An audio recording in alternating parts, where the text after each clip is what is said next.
Hello friends, today we are going to discuss about Minikube. In this tutorial, I'm going to tell you how to install Minikube. So before moving ahead with the installation, let's try to explore what exactly is Minikube. So Minikube is a single node Kubernetes cluster where you can install Kubernetes locally. When I'm saying locally, what that means is you can install Minikube on your laptop, you can install Minikube on your desktop or any virtual machine where you can go ahead and log in and play with Kubernetes.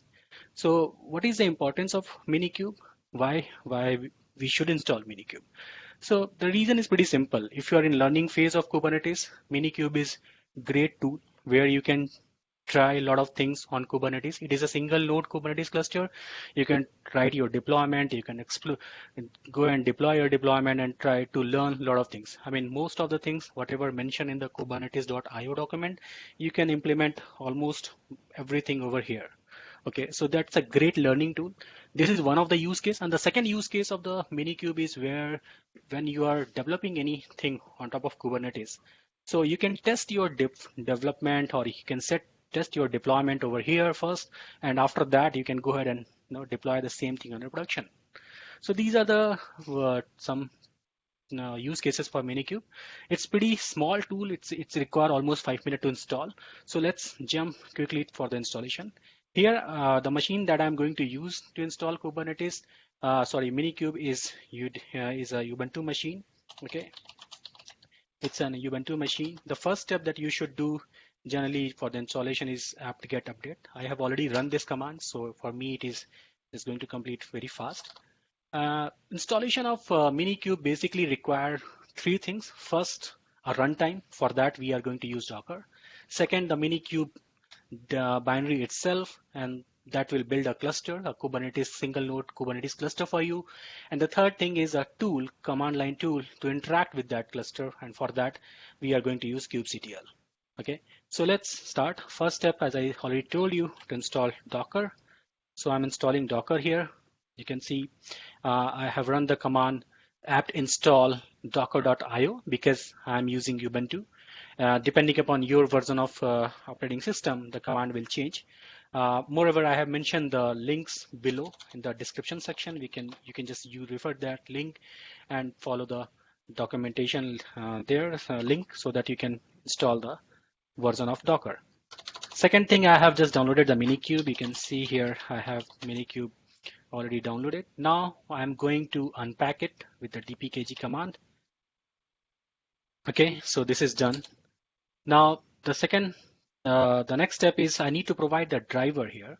Okay, the driver that I'm going to provide here is, you can see the command that I've run is minikube config set VM driver as none. The reason that I have provided none is because I'm using a virtual machine on top of virtualization sometimes doesn't work.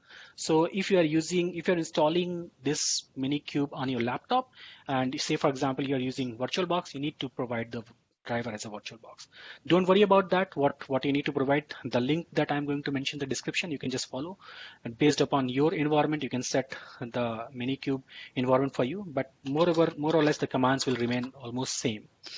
Okay, so the next step is where I need to start Minikube. Okay, so this step is going to build a cluster for me, a Kubernetes single node cluster for me. It is going to do a lot of things. It is going to install Kube API server, etcd, scheduler, controller manager. So it is going to take a little bit of time, almost 4 to 5 minutes. So in order to save time, I have a different machine where the installation is done till this step. So I have jumped into that machine, and from here we are going to run the next set of commands. I've just changed the configuration here just so that you can see the configuration directory ls-lart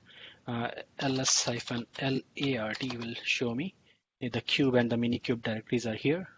Okay, the next step that I'm going to do is, as I told, I'm going to install kubectl. I have downloaded that binary. Now I'm going to make it executable.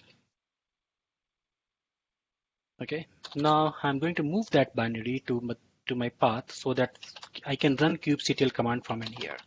So till that, this is till the steps of installation.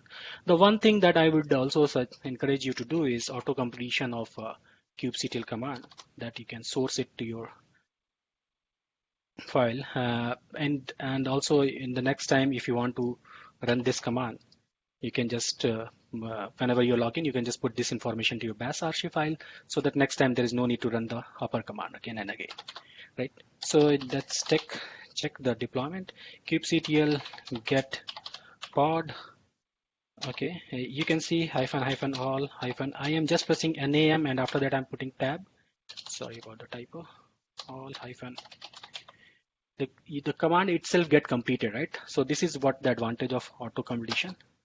So you can see that the deployment is done. I have the core DNS, I have its CD, I have manager, I have API server, I have a scheduler. Okay, so this and if I do kubectl get nodes, you can see I have a master only because it's a single node Kubernetes cluster.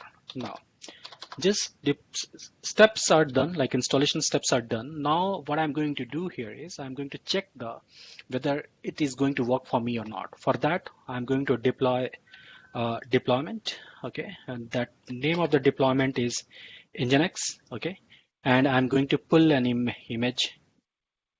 An image name is also Nginx. I'm going to create 3 replicas of it, and I'm exposing that pods on port number 80, and after that I'm exposing that deployment as well. So it means that I'm going to create a deployment in the single command, and I'm going to create a service also, right? So press enter. Just ignore this top line. This is just a warning that this is going to be deprecated. The things that we should pay attention here is the services get created and the deployment is get created. If I do kubectl get deploy, you can see I have my deployment is available. If I do kubectl get svc, I have my service get created, right? Now if I do kubectl get endpoints, my endpoint is get created, and this is the endpoint that is exposing 3 IP addresses. What are these IP addresses? These are the pod IP addresses. How can I make sure this is a pod IP address? What I can run a command kubectl get pod -o white. You can see these are the IP addresses, 0.4, 0.5, 0.6, and all are exposed on port number 80. This is the IP address of my pod 456. So far so good. I have created a deployment. I have with 3 replica, and I have exposed that deployment with a service cluster IP. The service is cluster IP. Okay, and the IP address of this service is this. Okay, 10.108.44.207. Okay, now I need something to check the connectivity, whether this particular setup is working or not. For that, what I'm going to do, I'm going to create another pod just for testing purpose to check the connectivity, and that pod is going to be named busybox. I'm using the image busybox, and the pod is basically that I'm going to deploy for a specific purpose, so that once I'm done with the connectivity check, that pod should get killed. For that, I'm using a switch -rm for that.